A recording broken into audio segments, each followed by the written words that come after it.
Irmãos e irmãs, vamos a mais um momento da nossa liturgia da palavra. Momento de fé, de introspecção, de meditação. Vamos deixar Deus nos falar, porque Ele é o nosso Criador, o nosso protetor, aquele que nos quis desde quando estávamos no útero da nossa mãe.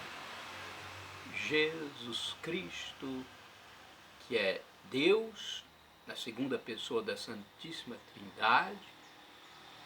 Temos o Deus Pai, primeira pessoa, e o Deus Espírito Santo, terceira pessoa. Um mistério. Mistério que é de Deus.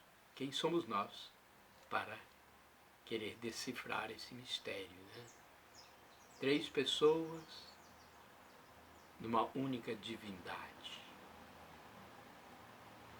Liturgia da Palavra, eu transmito diariamente nos meus endereços eletrônicos. Temos o blog repórterpaulomaciel.blogspot.com, facebook.com/Paulo Maciel da Rádio, canal no YouTube Paulo Roberto Maciel, Instagram Paulo Roberto Maciel 6/.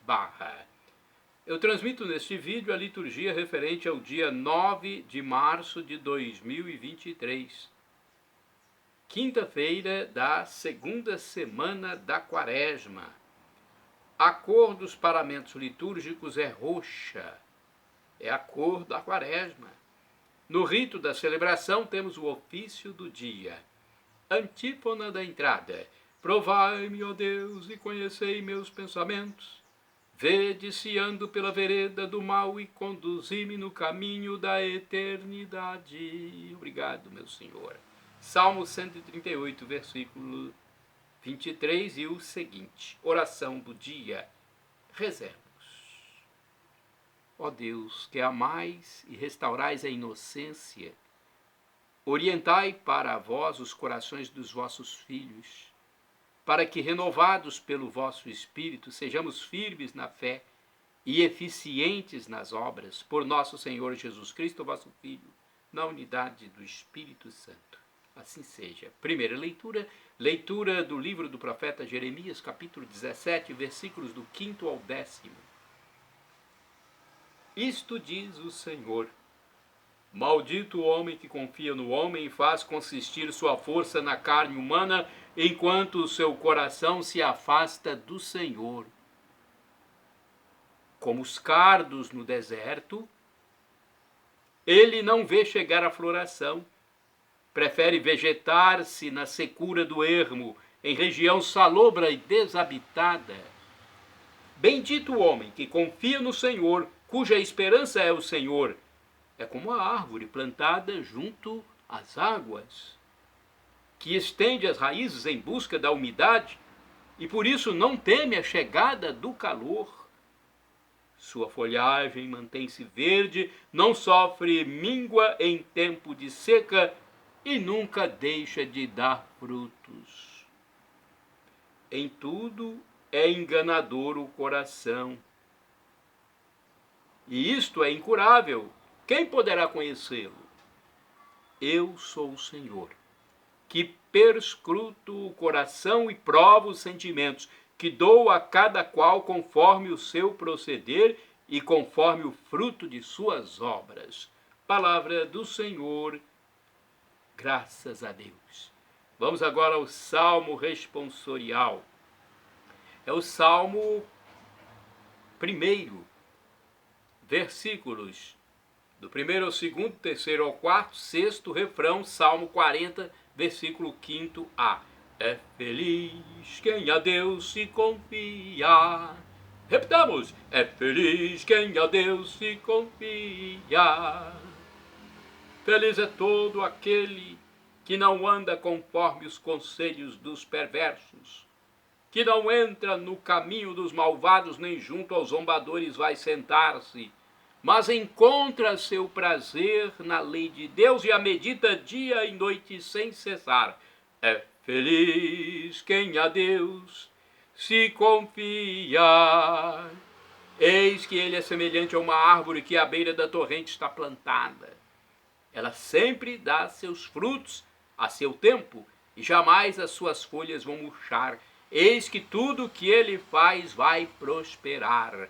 É feliz quem a Deus se confia. Mas bem outra é a sorte dos perversos. Ao contrário, são iguais à palha seca espalhada e dispersada pelo vento. Pois Deus vigia o caminho dos eleitos, mas a estrada dos malvados leva à morte. É feliz quem a Deus se confia.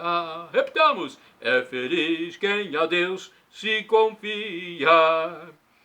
Vamos agora proclamar o Evangelho de Jesus Cristo, pesquisado e escrito pelo médico São Lucas, médico e santo hoje, né? Nosso São Lucas, capítulo 16, versículos do 19 ao 31. Glória a Cristo, palavra eterna do Pai que é amor. Glória a Cristo, palavra eterna do Pai que é amor. Felizes os que observam a palavra do Senhor de reto coração e que produzem frutos até o fim perseverante. Lucas 8, versículo 15.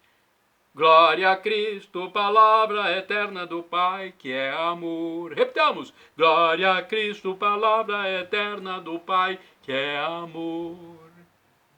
Proclamação do Evangelho de Jesus Cristo segundo São Lucas.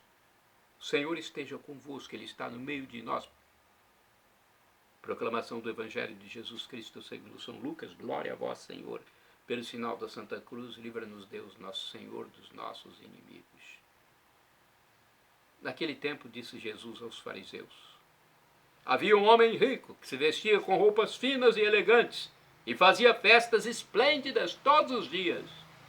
Um pobre, chamado Lázaro, cheio de feridas, estava no chão à porta do rico. Ele queria matar a fome com as sobras que caíam da mesa do rico. E além disso vinham os cachorros lamber suas feridas. Quando o pobre morreu, os anjos levaram-no para junto de Abraão. Morreu também o rico e foi enterrado. Na região dos mortos, no meio dos tormentos, o rico levantou os olhos e viu de longe a Abraão, com Lázaro ao seu lado. Então gritou: pai Abraão, tem piedade de mim, manda Lázaro molhar a ponta do dedo para me refrescar a língua, porque sofro muito nestas chamas.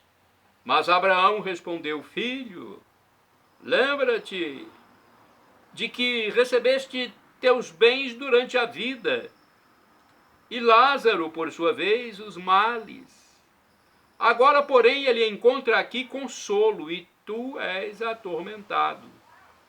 E além disso, há grande abismo entre nós. Por mais que alguém desejasse, não poderia passar daqui para junto de vós, e nem os daí poderiam atravessar até nós. O rico insistiu: pai, eu te suplico, manda Lázaro à casa de meu pai, porque eu tenho 5 irmãos. Manda preveni-los para que não venham também eles para este lugar de tormento.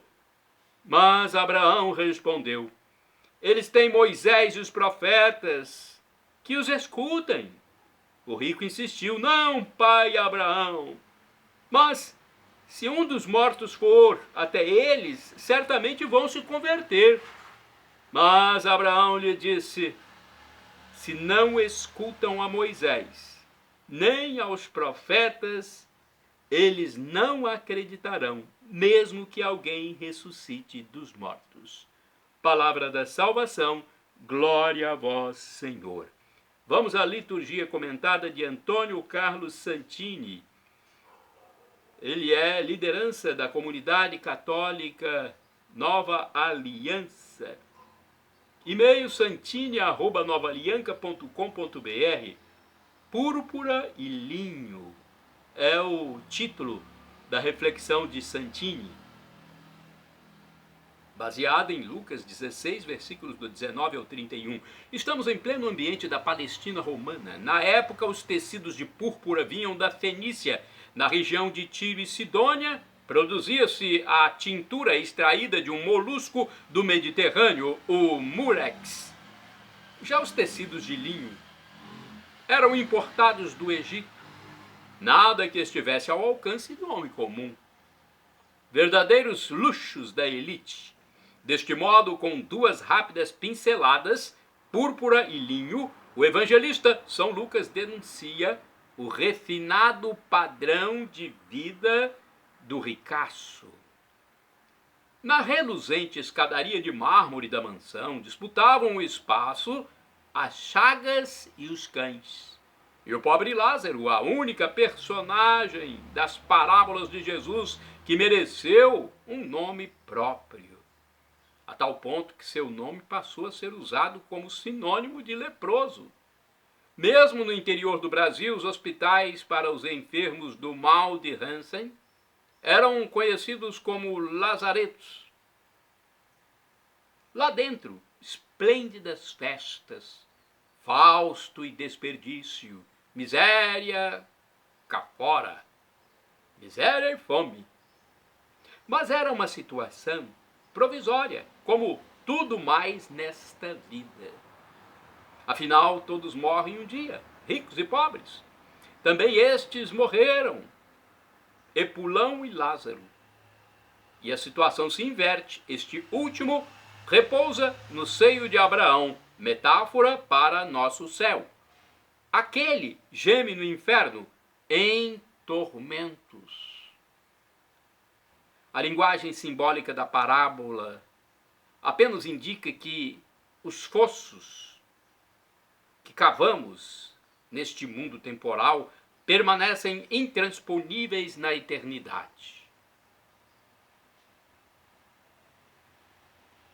As pontes que não estendemos nesta vida são impossíveis na outra.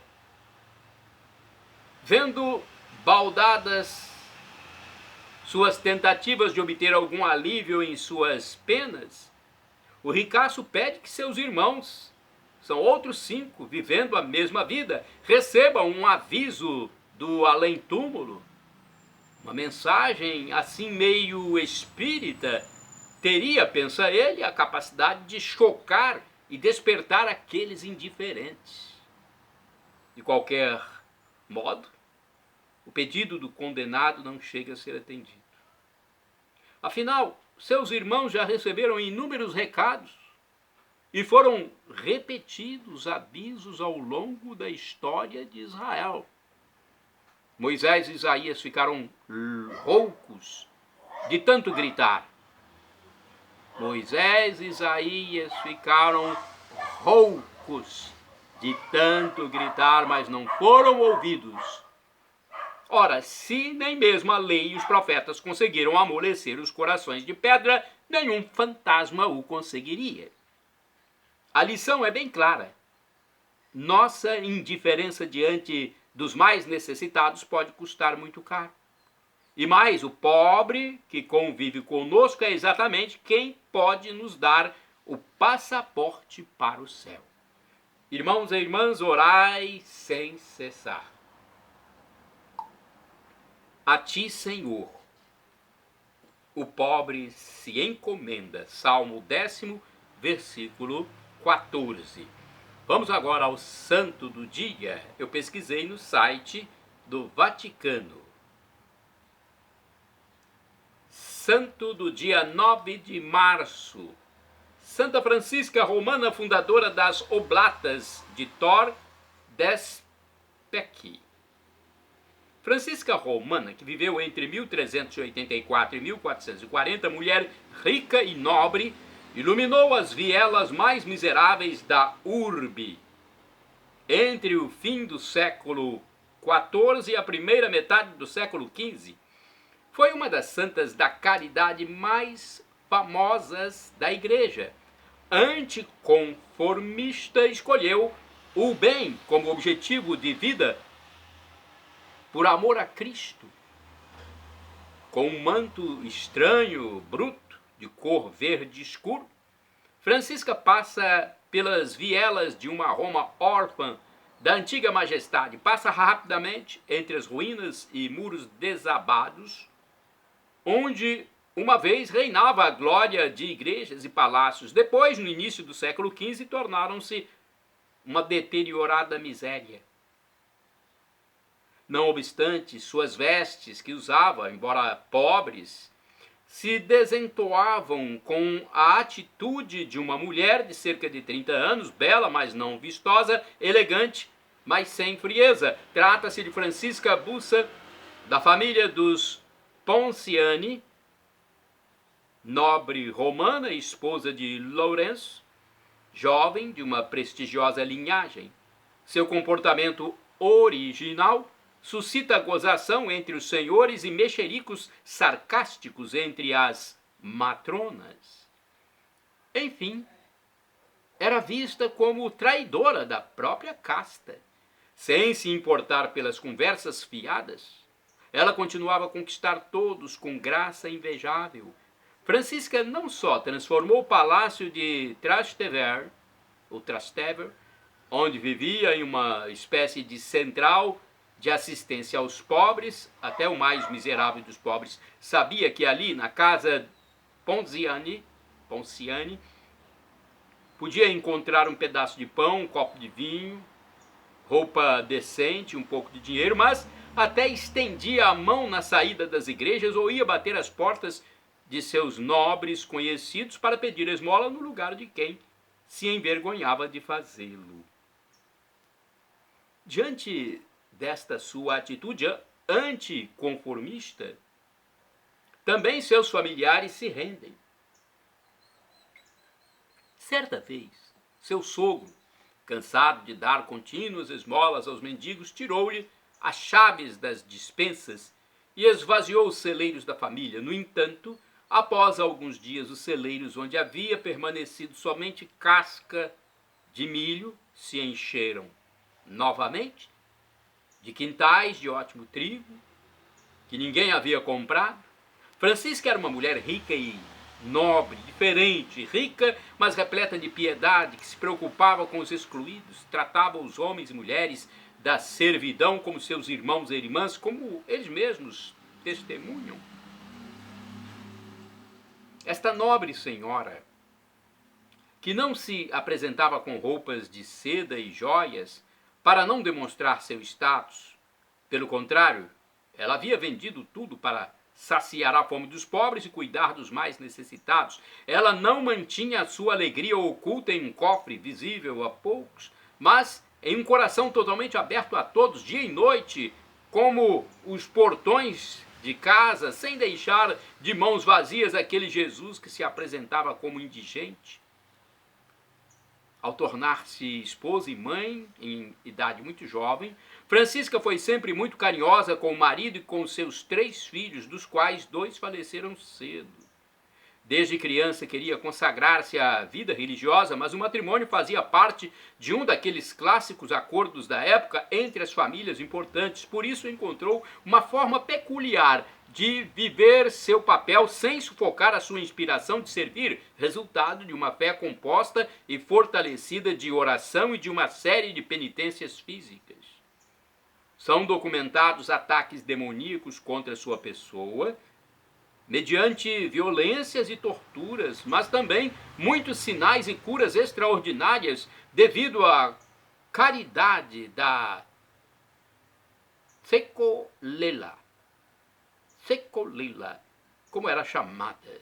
Em 1436, ao ficar viúva, Francisca retirou-se para o mosteiro das Oblatas da Santíssima Virgem, que havia fundado, onde faleceu em 9 de março de 1440. Por 3 dias seguidos, multidões de pessoas faziam fila para o último adeus, comovido àquela que todos já consideravam Santa de Roma. Outro santo, santos mártires de Sebaste, em número de 40. 40 soldados santos pertencentes a diferentes partes da Capadócia foram presos em 320, durante as perseguições de Licínio, por terem se convertido à religião cristã. foram deixados nus no frio invernal em Sebaste, na Armênia, e preferiram morrer congelados a renunciar à sua fé em Cristo Jesus. Santos 40 mártires de Sebaste, rogai por nós. Outros santos: Santa Catarina de Bolonha, Virgem Clarissa. Catarina foi educada na corte da família Stence. No entanto, preferiu viver no Mosteiro das Clarissas em Ferrara, dedicado a Corpus Christi, lugar de silêncio, trabalho, oração e alegria. Mas Catarina fundou outro igual em Bolonha, onde foi abadesa até a morte em 1463, em odor de santidade. Santa Catarina de Bolonha, rogai por nós. São santos e santas de 9 de março. Shalom Adonai, uma expressão hebraica que significa a paz de Deus. El Shaddai significa Deus onipotente, Deus todo-poderoso, Ele proverá, creia.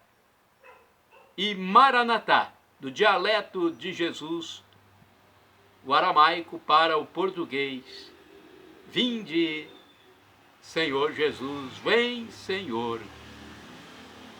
Nós colocamos a tônica na última sílaba, nós católicos. Nossos irmãos separados, os evangélicos ou protestantes, colocam a tônica na penúltima sílaba, Maranata. Não importa se nós falamos Maranatá e nossos irmãos evangélicos falam Maranata. O significado é o mesmo: vem, Senhor, vinde, Senhor Jesus. Um dia Ele vai voltar e vai nos julgar. Será o juízo final. O juízo final de toda a humanidade, vivos e mortos. Os mortos serão ressuscitados para esse juízo final. Muitos irão para o céu neste dia. E muitos irão, infelizmente, para a tormenta eterna. Quem for para a tormenta eterna irá por conta própria, pois não se apoderou da graça que Cristo Jesus nos deu ao morrer e ressuscitar para nos salvar. Hoje Ele é o nosso sumo sacerdote junto do Pai e do Espírito Santo. O Espírito Santo que nos ilumina nessa nossa caminhada. Vamos tomar posse dessa graça para evitarmos essa coisa terrível que é o inferno, a tormenta eterna, viver dissociado de Deus para todo sempre. Não vá para esse lugar, não queira ir, não zombe. Perdão, Senhor, pelos meus pecados, passados, presentes, futuros, pecados físicos, espirituais, pecados do pensamento, palavras, atos, omissões, e me dê a vida eterna. Senhor Jesus, eu quero a vida eterna convosco, meu Jesus, eu quero a vida eterna